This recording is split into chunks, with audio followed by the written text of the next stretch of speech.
Hi guys, welcome to ARK Educat.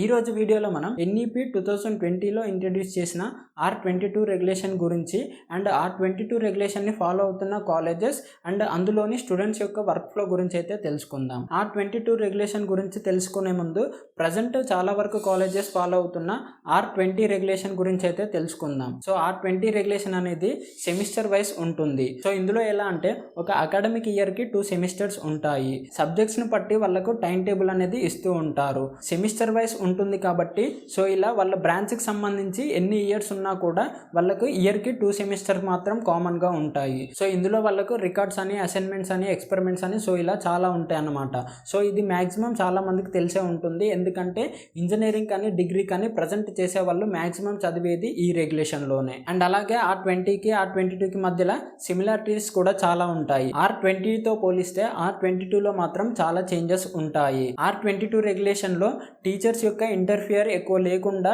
స్టూడెంట్సే వాళ్ళు own గా నేర్చుకునేలా ఈ రెగ్యులేషన్ ని తయారు చేశారు. R20లో స్టూడెంట్స్ ఎక్కువ స్ట్రెయిన్ అవ్వలేరు. ఎందుకంటే వాళ్ళు అసైన్మెంట్స్ రాయడం, సబ్మిషన్స్ అప్పుడు అండ్ అలాగే ఎగ్జామ్స్ అప్పుడు తప్ప ఇంకెక్కువ స్ట్రెయిన్ అయ్యే పని ఉండదు. బట్ R22 రెగ్యులేషన్ లో మాత్రం స్టూడెంట్స్ అంత ఎక్కువగా రిలాక్స్ అవ్వలేరు. ఎందుకంటే వాళ్ళు ప్రతిరోజు ఏదో ఒకటి ఖచ్చితంగా నేర్చుకోవాల్సి ఉంటుంది. అండ్ ఇందులో టీచర్స్ కంటే కూడా సబ్జెక్ట్స్ గురించి స్టూడెంట్సే ఎక్కువ రీసెర్చ్ చేసి తెలుసుకోవాల్సి ఉంటుంది. సో ఇలా టీచర్స్ ఇన్వాల్వ్మెంట్ తక్కువ ఉండేలా అండ్ సబ్జెక్ట్స్ లో స్టూడెంట్సే ఎక్కువగా ఎంగేజ్ అయ్యేలా ఈ రెగ్యులేషన్ ని తయారు చేశారు. ప్రెసెంట్ మన ఇండియాలో చాలా తక్కువ కాలేజెస్ లో మాత్రమే ఇలాంటి రెగ్యులేషన్ ని ఫాలో అవుతున్నారు. ఎంత తక్కువ కాలేజెస్ అంటే మనం ఎన్ని కాలేజెస్ ఉన్నాయని జస్ట్ ఫింగర్స్ పైన కౌంట్ చేసుకోవచ్చు. ప్రెసెంట్ మన తెలుగు స్టేట్స్ లో ఇలాంటి రెగ్యులేషన్ ఫాలో అవుతున్న చాలా తక్కువ కాలేజెస్ లో Vignan foundation for science, technology and research ఒకటి 2022 నుండి R22 రెగ్యులేషన్ ని ఫాలో అవుతూ ఉన్నారు. ఈ కాలేజ్ లోని R22 కి సంబంధించిన రూల్స్ అండ్ రెగ్యులేషన్ చూసుకున్నట్లయితే ముందుగా చెప్పినట్లు ఈ కాలేజ్ లో కూడా సేమ్ సెమిస్టర్ వైజే ఉంటుంది. ఒక అకాడమిక్ ఇయర్ లో 2 సెమిస్టర్స్ ఉంటాయి. బట్ ఇందులో ఎలా అంటే ఆ సెమిస్టర్ ని కూడా 2 పార్ట్స్ గా డివైడ్ చేశారు. సో దాన్నే మాడ్యూల్ 1 అండ్ మాడ్యూల్ 2 గా పిలుస్తారు. సో ఈ మాడ్యూల్స్ లో కూడా మళ్ళీ ఒక మాడ్యూల్ ని 5 టార్గెట్స్ గా డివైడ్ చేశారు. సో ఇందులో ఒక మాడ్యూల్ లో 5 టార్గెట్స్ ఉంటాయి అండ్ ఒక సెమిస్టర్ లో 2 మాడ్యూల్స్ ఉంటాయి అండ్ ఒక ఇయర్ లో 2 సెమిస్టర్స్ ఉంటాయి. ఇంత పెద్దగా అయితే R22 ని డిజైన్ చేశారు. R20 కి R22 కి మధ్యలో డిఫరెన్స్ కూడా ఈ మాడ్యూల్స్ అండ్ టార్గెట్స్. అండ్ మనం R22 రెగ్యులేషన్ చూసుకున్నట్లయితే అందులో క్లాసెస్ చెప్పడం కానీ, ఎక్స్పెరిమెంట్స్ కండక్ట్ చేయడం కానీ ఇలాంటివి అన్ని కూడా సేమ్ R20 లాగే ఉంటాయి. R22 రెగ్యులేషన్ లో క్లాసెస్ చెప్పడం కానీ అండ్ అందులో ఉండే బుక్స్ కానీ, సిలబస్ కానీ ఇవన్నీ కూడా R20 లాగే సేమ్ ఉంటాయి. బట్ ఈ టార్గెట్ సిస్టమ్ ఏదైతే ఉందో ఇదే అందులో మనం మెయిన్ చేంజ్ గా చెప్పుకోవచ్చు. అండ్ ఇందులో క్లాస్ లోని స్టూడెంట్స్ ని బ్యాచెస్ గా డివైడ్ చేస్తారు. సో ఈ బ్యాచెస్ గా డివైడ్ చేయడం కూడా ఇందులోని ఒక మేజర్ చేంజ్ అని చెప్పుకోవచ్చు. ఎందుకంటే R20 రెగ్యులేషన్ లో ప్రతిదీ కూడా స్టూడెంట్స్ వాళ్ళు ఇండివిజువల్ గా నేర్చుకోవాల్సి ఉంటుంది. బట్ ఈ R22 లో మాత్రం క్లాస్ లోని బ్యాచెస్ గా డివైడ్ చేసి ఆ బ్యాచెస్ కి వాళ్ళు వర్క్ ఇస్తూ ఉంటారు. అండ్ ఇందులో బ్యాచెస్ గా ఎలా డివైడ్ చేయాలనేది క్లాస్ యొక్క స్ట్రెంత్ ని బట్టి ఉంటుందన్నమాట. ఆ సెమిస్టర్ మొత్తం కూడా ఆ బ్యాచే అన్ని సబ్జెక్ట్స్ సంబంధించి గ్రూప్ గా ఉండాల్సి ఉంటుంది. అండ్ వాళ్ళకి సంబంధించిన వర్క్ కూడా ఇండివిజువల్ బ్యాచ్ కి ఇండివిజువల్ వర్క్ అనేది ఇస్తూ ఉంటారు. అండ్ ఈ బ్యాచెస్ గా డివైడ్ చేసిన తర్వాతే సో ఈ టార్గెట్ సిస్టమ్ ఏదైతే ఉందో అవి కండక్ట్ చేస్తూ ఉంటారు. సో ఇందులో ఫస్ట్ టార్గెట్ చూసుకున్నట్లయితే వాళ్ళకు సెమిస్టర్ స్టార్టింగ్ లోనే మాడ్యూల్ బ్యాంక్ అని ఒకటి ఇస్తారనమాట. సో అందులో వాళ్ళు కొన్ని క్వశ్చన్స్ అయితే ఫ్యాకల్టీ తయారు చేసి పెడతారు. సో ఈ క్వశ్చన్స్ అన్ని కూడా స్టూడెంట్స్ యొక్క బ్యాచెస్ కి డివైడ్ చేసి ఇస్తారు. సో ఈ క్వశ్చన్ బ్యాంక్ కూడా స్టూడెంట్స్ అందరికి డిస్ట్రిబ్యూట్ చేస్తారు. ఫ్యాకల్టీ ఇచ్చిన మాడ్యూల్ బ్యాంక్ లోని క్వశ్చన్స్ కి అయితే ఆన్సర్స్ ఫైండ్ అవుట్ చేయాల్సి ఉంటుంది. సో ఈ ఆన్సర్స్ అన్ని కూడా చాలా టఫ్ గా ఉంటాయి. ఈవెన్ ఫ్యాకల్టీ ఆ క్వశ్చన్స్ కి ఆన్సర్స్ దొరికే సోర్స్ చెప్పొచ్చు, చెప్పకపోవచ్చు. బట్ స్టూడెంట్స్ మాత్రం ఖచ్చితంగా ఆ క్వశ్చన్స్ కి ఆన్సర్స్ ఫైండ్ అవుట్ చేయాలి. కొన్ని క్వశ్చన్స్ ఎలా అంటే ఈవెన్ గూగుల్లో, ChatGPTలో కూడా దొరకనంత టఫ్ గా అయితే క్వశ్చన్స్ ఉంటాయి. అండ్ ఆ మాడ్యూల్ బ్యాంక్ లోని క్వశ్చన్స్ కి ఆన్సర్స్ ఫైండ్ అవుట్ చేసిన తర్వాత వాళ్ళకు టార్గెట్ 1 కి సంబంధించిన ఎగ్జామ్ అయితే ఒకటి ఉంటుంది. అండ్ ఈ ఎగ్జామ్ లో వాళ్ళకు 2 క్వశ్చన్స్ ఇస్తారు. సో వాళ్ళకి ఏదైతే మాడ్యూల్ బ్యాంక్ ఇచ్చారో సో ఆ మాడ్యూల్ బ్యాంక్ నుండి అయితే ఒక క్వశ్చన్ వస్తుంది. అండ్ ఇంకో క్వశ్చన్ వచ్చేసి out of the module bank అయితే వస్తుంది. So out of the syllabus అయితే రాదు, but out of the module bank అయితే వస్తుంది. బట్ మనం ఆ క్వశ్చన్స్ 2 మాత్రం ఖచ్చితంగా టార్గెట్ 1 ఎగ్జామ్ లో సాల్వ్ చేయాల్సి ఉంటుంది. అండ్ ఇందులో మార్క్స్ చూసుకున్నట్లయితే 2 క్వశ్చన్స్ని 2 పార్ట్స్గా డివైడ్ చేస్తారు, పార్ట్ ఏ అండ్ పార్ట్ బిగా. అండ్ ఇందులో ఫస్ట్ పార్ట్కు వచ్చేసి 10 మార్క్స్ ఉంటాయి అండ్ సెకండ్ పార్ట్ క్వశ్చన్కు వచ్చేసి 20 మార్క్స్ ఉంటాయి. సో టార్గెట్ 1లో అయితే 30 మార్క్స్కి ఎగ్జామ్ కండక్ట్ చేస్తారు. అండ్ ఈ ఎగ్జామ్ కండక్ట్ చేయడం కూడా ఒక్కో గ్రూప్కి ఒక్కో విధంగా కండక్ట్ చేస్తారు. ప్రతి గ్రూప్కి సేమ్ క్వశ్చన్ ఇస్తారు, బట్ ఏ గ్రూప్కి ఏ క్వశ్చన్ వస్తుందని తెలీదు. సో మాడ్యూల్ బ్యాంక్లో ఇచ్చిన క్వశ్చన్స్లో ఏ క్వశ్చన్ అయినా రావచ్చు.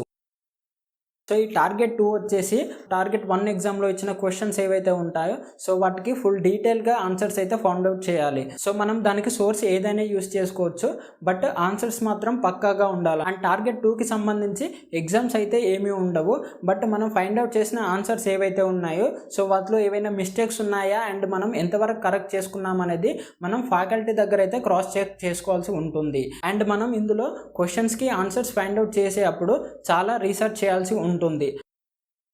సో ఈ T3 ఎలా అంటే మనం T2లో ఫైండ్ అవుట్ చేసిన క్వశ్చన్స్కి ఆన్సర్స్ ఏవైతే ఉంటాయో సో అవి మనం ఎలాగో డీటెయిల్గా ఫైండ్ అవుట్ చేస్తాం కాబట్టి మనం ఫైండ్ అవుట్ చేసిన ఆన్సర్స్ని మనం పీపీటీ ప్రజెంటేషన్ రూపంలో అయితే తయారు చేయాలన్నమాట. దానికి సంబంధించిన నెసెసరీ కేస్ స్టడీస్ కానీ ఎక్స్పెరిమెంట్స్ కానీ అండ్ అలాగే పిక్చర్స్, ఇమేజెస్ ఇవన్నీ కూడా మనం ఆ పీపీటీలో ఇంక్లూడ్ చేయాల్సి ఉంటుందన్నమాట. సో ఇదంతా కూడా గ్రూప్ అందరు కలిసి ఒకే విధంగా పీపీటీ చేసినా పర్లేదు, బట్ ఇక్కడ ట్విస్ట్ ఏంటంటే గ్రూప్లోని ప్రతి స్టూడెంట్ కూడా ఆ పీపీటీకి వాళ్ళ ఓన్ వాయిస్ అయితే ఇవ్వాల్సి ఉంటుంది. ప్రిపేర్ చేసిన డాక్యుమెంట్ ఏదైతే ఉందో అందులో మనం ఇంక్లూడ్ చేసిన పాయింట్స్ అన్ని కూడా మన ఓన్ వాయిస్తో అయితే ప్రజెంటేషన్ ఇవ్వాలి. సో మనం ఓన్ వాయిస్ రికార్డ్ చేసి ఒక వీడియో లాగా క్రియేట్ చేయాలన్నమాట. అండ్ ప్రతి స్టూడెంట్ కూడా అందులో వాళ్ళు ఇంక్లూడ్ చేసిన పాయింట్స్ని ఆన్సర్ ఎలా వచ్చింది, స్టెప్ బై స్టెప్ ఎలా ఉంటుంది అనేది కూడా క్లియర్గా వాళ్ళ వాయిస్తో ఎక్స్ప్లెయిన్ చేయాలి. సో ఇలా అయితే T3 ఉంటుంది. సో ఈ టార్గెట్ 4లో వచ్చేసి ఒక ఎగ్జామ్ అయితే కండక్ట్ చేస్తారు. సో అది కూడా ఆన్లైన్ మోడ్లో. ఇందులో ఎలా అంటే ఒక 20 క్వశ్చన్స్ ఉంటాయి అండ్ ఇందులో ఇచ్చే 20 క్వశ్చన్స్ కూడా మల్టీ చాయిస్ క్వశ్చన్సే. ఒక క్వశ్చన్కి 1/2 మార్క్ ఉంటుంది అండ్ మొత్తం 10 మార్క్స్కి అయితే ఈ 2/4 ఎగ్జామ్ అనేది కండక్ట్ చేస్తూ ఉంటారు. అండ్ ఇందులో ఇచ్చే క్వశ్చన్స్ అన్నీ కూడా మనం సబ్జెక్ట్లో రెగ్యులర్గా నేర్చుకునే క్వశ్చన్స్ నుండే వస్తాయి. సో ఈ టార్గెట్ 5 ఎలా అంటే ఈ టార్గెట్ 5లో ప్రతి స్టూడెంట్కి కూడా అసైన్మెంట్స్ అనేటివి ఇస్తూ ఉంటారు. సో ప్రతి స్టూడెంట్ అంటే మళ్ళీ ఇందులో కూడా ఎవరి బ్యాచ్కి వాళ్ళకు ఇండివిజువల్గానే ఇస్తూ ఉంటారనమాట. సో ఈ అసైన్మెంట్స్ అనేవి వాళ్ళు టార్గెట్ 1 నుండి ఇవ్వచ్చు, లేదంటే టార్గెట్ 5లో ఇవ్వచ్చు, బట్ మ్యాక్సిమం అయితే టార్గెట్ 1 నుండే ఇస్తూ ఉంటారు. సో మనకు టార్గెట్ 1 నుండి ఇచ్చే అసైన్మెంట్స్ మనం ఎప్పుడైనా కంప్లీట్ చేసుకోవచ్చు. బట్ ఈ టార్గెట్ 5 ఎందుకంటే ప్రతి స్టూడెంట్ కూడా వాళ్ళు కంప్లీట్ చేసిన అసైన్మెంట్స్ అనేటివి ఈ టార్గెట్ 5లోనే సబ్మిట్ చేయాల్సి ఉంటుంది. అండ్ ఈ అసైన్మెంట్స్కి సంబంధించిన మార్క్స్ చూసుకున్నట్లయితే ప్రతి సబ్జెక్ట్లో కూడా 4 అసైన్మెంట్స్ ఉంటాయి అండ్ ఒక్క అసైన్మెంట్కి 5 మార్క్స్. సో అలా టోటల్గా 20 మార్క్స్కి అయితే ఈ టార్గెట్ 5ని కంప్లీట్ చేస్తారు. T5 అవ్వగానే మళ్ళీ ఇమీడియట్గా T1 అయితే స్టార్ట్ చేస్తూ ఉంటారు. అదే మాడ్యూల్ 2కి సంబంధించిన మళ్ళీ టార్గెట్స్ అయితే స్టార్ట్ చేస్తూ ఉంటారు. సో ఇలా ప్రతి మాడ్యూల్ కూడా ఇట్లా 5 టార్గెట్స్తో చేస్తారు. సో ఇలా 2 మాడ్యూల్స్ అవ్వగానే సెమిస్టర్ ఎగ్జామ్స్ అయితే కండక్ట్ చేస్తూ ఉంటారు. సో దాన్నే మనం ఎండ్ ఎగ్జామ్ లేదా సమ్మేటివ్ అసెస్మెంట్ అంటాము. సో ఈ సమ్మేటివ్ అసెస్మెంట్ వచ్చేసి 80 మార్క్స్కి అయితే కండక్ట్ చేస్తారు అండ్ ఓవరాల్ మార్క్స్లో ఈ 80 మార్క్స్ని బై 2 చేసి 40 మార్క్స్కి అయితే డివైడ్ చేస్తూ ఉంటారు. అండ్ ఈ 80 మార్క్స్లో వీళ్ళకు 6 క్వశ్చన్స్ అయితే ఉంటాయి. సో ఈ 6 క్వశ్చన్స్లో పార్ట్ ఏ పార్ట్ బిగా డివైడ్ చేసి పార్ట్ ఏలో 4 క్వశ్చన్స్ ఉంటాయి, ఒక క్వశ్చన్కి 10 మార్క్స్ అండ్ అలాగే పార్ట్ బిలో 2 క్వశ్చన్స్ ఉంటాయి, ఒక క్వశ్చన్కి 20 మార్క్స్. సో ఇలా టోటల్గా 80 మార్క్స్కి అయితే ఈ సమ్మేటివ్ అసెస్మెంట్ అనేది కండక్ట్ చేస్తూ ఉంటారు. అండ్ ఇంకా R22లో చేంజెస్ చూసుకుంటే హానర్స్ అండ్ మైనర్ సబ్జెక్ట్స్ అయితే ఉంటాయి. హానర్స్ అంటే ఏంటంటే ప్రతి స్టూడెంట్ కూడా వాళ్ళ బ్రాంచ్కి సంబంధించిన ఎక్స్ట్రా సబ్జెక్ట్స్ అయితే నేర్చుకోవచ్చు అనమాట. ఓన్లీ వాళ్ళు ఇచ్చే సిలబస్లోనే కాకుండా ఎక్స్ట్రా సబ్జెక్ట్స్ అయితే నేర్చుకునే ఛాన్స్ ఉంటుంది. సో అందులో కూడా వాళ్ళకు ఆప్షన్స్ అయితే ఇస్తారు. వాళ్ళ బ్రాంచ్ రిలేటెడ్గా ఒక సబ్జెక్ట్ చూస్ చేసుకునే ఛాన్స్ ఉంటుంది. అండ్ ఇందులో మైనర్స్ విషయానికి వస్తే ఇందులో మైనర్స్ అనేటివి చాలా డిఫరెంట్. సో ఎలా అంటే ప్రతి స్టూడెంట్ కూడా వేరే బ్రాంచ్కి సంబంధించిన సబ్జెక్ట్ ఇంట్రెస్ట్ ఉన్నట్లయితే తీసుకొని చదువుకునే ఛాన్స్ ఉంటుంది. ఎలా అంటే ఇప్పుడు మనం ఈసీఈ చదువుతున్నామంటే వాళ్ళకు సిఎస్సి సబ్జెక్ట్ ఇంట్రెస్ట్ ఉంటే దాన్ని వాళ్ళు మైనర్ సబ్జెక్ట్ కింద చదువుకునే ఛాన్స్ అయితే ఉంటుంది. వాళ్ళ స్ట్రీమ్ మాత్రం సేమ్ ఉండాలి. ఎలా అంటే ఇంజనీరింగ్ అంటే సో ఇంజనీరింగ్ సంబంధించి ఏ బ్రాంచ్ అయినా పర్లేదు. అండ్ అలాగే డిగ్రీ అయితే సో డిగ్రీకి సంబంధించిన ఎలాంటి గ్రూప్ అయినా పర్లేదు. అంతేకాదు ఇందులో పర్సనాలిటీ డెవలప్మెంట్కి సంబంధించిన సబ్జెక్ట్స్ కూడా కరికులం కిందే ఇంట్రడ్యూస్ అయితే చేశారు. సో ఇందులో ఎలా అంటే స్టూడెంట్స్ వాళ్ళ ఓన్ ఇంట్రెస్ట్ని బట్టి ఏ ఏవైనా వాళ్ళకి సంబంధించిన ఎక్స్ట్రా కరికులర్స్ అయితే వాళ్ళు తీసుకోవచ్చు అనమాట. సో అది కూడా సబ్జెక్ట్ కిందే కన్సిడర్ చేస్తారు అండ్ దానికి కూడా మార్క్స్ ఉంటాయి. అండ్ ఇందులో టాపిక్స్ వచ్చేసి చాలా డిఫరెంట్గా ఉంటాయి అనమాట. కుకింగ్, ఫోటోగ్రఫీ అండ్ ఎడిటింగ్ లాంటివి, అలాగే పెయింటింగ్ కానీ, డాన్సింగ్, సింగింగ్, సో ఇలా అయితే ఉంటుంది.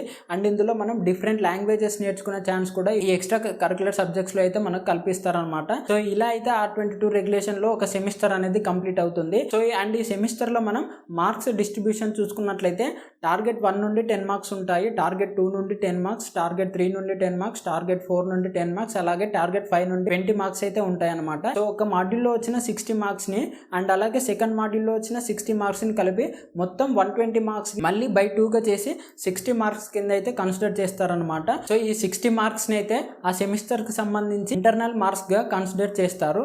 అండ్ ఎక్స్టర్నల్ మార్క్స్ వచ్చేసి వాళ్ళకి పెట్టిన ఎండ్ ఎగ్జామ్ ఏదైతే 80 మార్క్స్ ఉందో సో ఆ 80 మార్క్స్ ని కూడా బై 2 గా చేసి ఆ 40 మార్క్స్ ని ఎక్స్టర్నల్ మార్క్స్ గా కన్సిడర్ చేస్తారు. సో అలా ఇంటర్నల్స్ లో ఉండే 60 అండ్ ఎక్స్టర్నల్స్ లో ఉండే 40 మొత్తం 100 మార్క్స్ కి అయితే ఒక సబ్జెక్ట్స్ ని కన్సిడర్ చేస్తూ ఉంటారు. సో ఇందులో ఇంత టఫ్ సిచ్యువేషన్ ఉన్నా కూడా సో చాలా మంది స్టూడెంట్స్ కి నచ్చే విషయం ఏంటంటే relative grading. For example highest marks వచ్చేసి 40 మార్క్స్ వచ్చాయి అనుకుందాం. సో అందులో ఒక బ్యాచ్కి సంబంధించి ఒక స్టూడెంట్కి హైయెస్ట్ మార్క్స్ 35 మార్క్స్ అయితే అందులో ఆ బ్యాచ్కి సంబంధించిన సెకండ్ పర్సన్ని హైయెస్ట్ మార్క్స్గా తీసుకొని మిగతా వాళ్ళకి గ్రేడింగ్ అనేది ఇస్తూ ఉంటారు. For example highest marks 40 marks వచ్చాయి అనుకుందాం. సో 40 మార్క్స్ పాస్ అవ్వాలంటే 35% కన్సిడర్ చేసినా కూడా 14 మార్క్స్ రావాలి. సో ఇందులో హైయెస్ట్ స్టూడెంట్స్ మార్క్స్ వచ్చేసి 35 అండ్ సెకండ్ హైయెస్ట్ వచ్చేసి 30 అనుకుందాం. సో ఇఫ్ 30 మార్క్స్కి పాస్ అవ్వాలంటే మినిమం 10 మార్క్స్ రావాలన్నమాట. సో ఇప్పుడు సెకండ్ హైయెస్ట్ నే కన్సిడర్ చేస్తారు కాబట్టి సో 10 మార్క్స్ వచ్చిన ప్రతి ఒక్కరు కూడా ఆ సబ్జెక్ట్ లో పాస్ అన్నట్లుగానే కన్సిడర్ చేస్తారు. సో మనం 40కి 14 మార్క్స్ వస్తేనే పాస్ అనుకుంటాము. బట్ సెకండ్ హైయెస్ట్ 30 కాబట్టి 10 మార్క్స్ వచ్చిన ప్రతి ఒక్కరు కూడా పాసే. ఇఫ్ లెస్ దెన్ 10 వచ్చినట్లయితే వాళ్ళు ఆ సబ్జెక్ట్ సంబంధించి ఫెయిల్ గా కన్సిడర్ చేస్తారు. సో ఇవన్నీ కూడా స్టూడెంట్స్ వాళ్ళ ఓన్ టైంలో చేసుకోవాలన్నమాట. ఏదైతే వాళ్ళ కాలేజ్ అవర్స్ కాకుండా మిగతా టైం ఉంటుందో సో ఆ టైంలో అయితే ఈ టార్గెట్ వర్క్ని కంప్లీట్ చేయాలి. అండ్ ఈ సబ్జెక్ట్స్కి సంబంధించి క్లాసెస్ కానీ ఇవన్నీ కూడా R20 లాగే రెగ్యులర్గా క్లాసెస్ ఉంటాయి. అండ్ వీళ్ళకు సంబంధించి అటెండెన్స్ ఇదంతా కూడా R20 లాగే కామన్గా ఉంటుంది. బట్ ఈ మాడ్యూల్ అండ్ టార్గెట్ సిస్టమ్ ఏదైతే ఉందో సో అది మాత్రమే డిఫరెంట్గా ఉంటుంది. సో మరీ స్టూడెంట్స్ అంత బిజీగా ఉంటారని అయితే చెప్పుకోలేము. బట్ R20 అంతా ఈజీగా మాత్రం ఉండదు. సో ఇదండి ఈరోజు వీడియో. R22 రెగ్యులేషన్ గురించి అయితే మీకు పూర్తిగా అర్థమవుతుంది అనుకుంటున్నాను. సో ఈ R22 రెగ్యులేషన్ అనేది సో ఫ్యూచర్లో చాలా కాలేజెస్లో ఇంప్లిమెంట్ చేసే ఛాన్స్ అయితే ఉంది. అండ్ అలాగే ప్రజెంట్ ఫాలో అవుతున్న కాలేజెస్లో కూడా కొన్ని కాలేజెస్లో స్టూడెంట్స్కి బర్డెన్ అవుతుంది. అలాగే ఇది సరిగ్గా ఇంప్లిమెంట్ చేయట్లేదు అని అయితే రూమర్స్ ఉన్నాయి. సో ఏది ఏమైనా కూడా ఒక రకంగా ఇదైతే మంచి ఇనిషియేటివ్ అనే చెప్పుకోవచ్చు. ఎందుకంటే దీనివల్ల స్టూడెంట్స్ ఎక్కువగా సబ్జెక్ట్లో ఇన్వాల్వ్ అయ్యే ఛాన్స్ ఉంటుంది అండ్ వాళ్ళ ఓన్గా నేర్చుకునే ఛాన్స్ అయితే ఉంటుందన్నమాట. సో ఎందుకంటే ప్రజెంట్ మనం ప్రతిదీ కూడా టీచర్స్ పైన డిపెండ్ అయి ఉంటున్నాము. అలా కాకుండా మనం ఓన్గా ఏదైనా నేర్చుకున్నట్లయితే అది మనకు ఫ్యూచర్లో ఎక్కువగా ఉపయోగపడే ఛాన్స్ అయితే ఉంటుందన్నమాట. అండ్ ఇంత టఫ్గా ఉంది ఎలా అవుతుంది అనుకుంటే మాత్రం సో ప్రతిదీ కూడా అలవాటు పడితే ఈజీగా ఉంటుంది. ఎందుకంటే మనం ఇంతకు ముందు చూసాము ప్రతిదీ కూడా అకాడమిక్ ఇయర్ వైజ్ అయితే ఉండేది. తర్వాత సెమిస్టర్ వైజ్ ఇంట్రడ్యూస్ చేశాక స్టార్టింగ్లో చాలా మంది ఇబ్బంది పడ్డారు. బట్ ప్రజెంట్ ఉన్న స్టూడెంట్స్ ఇప్పుడు మనం చదువుతున్న ఏజ్లో మాత్రం సెమిస్టర్ సిస్టమ్కి అయితే మనం అలవాటు పడ్డాము. సో ఇదైతే మనకి ఈజీ అవుతుంది కాబట్టి నెక్స్ట్ ఇలాంటివి ఎన్ని వచ్చినా కూడా మనకు అలవాటు పడితే ఈజీ అవుతుందని అయితే నేను అనుకుంటున్నాను. అండ్ ఇంకా ఎడ్యుకేషన్ సిస్టంలో ఇలాంటి ఎన్నో చేంజెస్ వస్తే కానీ మన ఇండియన్ ఎడ్యుకేషన్ సిస్టమ్ అనేది ఇంకా టాప్ మోస్ట్ పొజిషన్లోకి వెళ్ళే ఛాన్స్ అయితే ఉండదు. సో ఇలాంటి చేంజెస్ ఇంకా రావాలని అయితే మనం అందరం కోరుకుందాం. సో ఈ వీడియో అయితే మీకు నచ్చింది అనుకుంటున్నాను. ఈ వీడియో కనుక మీకు నచ్చినట్లయితే ప్లీజ్ లైక్ చేయండి. అండ్ ఇలాంటి వీడియో ఎవరికైనా యూజ్ అవుతుంది అనుకుంటే వాళ్ళకి షేర్ చేయడం మాత్రం మర్చిపోవద్దు. అండ్ ఇలాంటి మరిన్ని ఎడ్యుకేషన్ రిలేటెడ్ వీడియోస్ చూడాలనుకుంటే ఛానల్ని సబ్స్క్రైబ్ చేయడం మాత్రం మర్చిపోవద్దు. అండ్ వీడియోని ఇంతవరకు చూసినందుకు థ్యాంక్ యూ సో మచ్.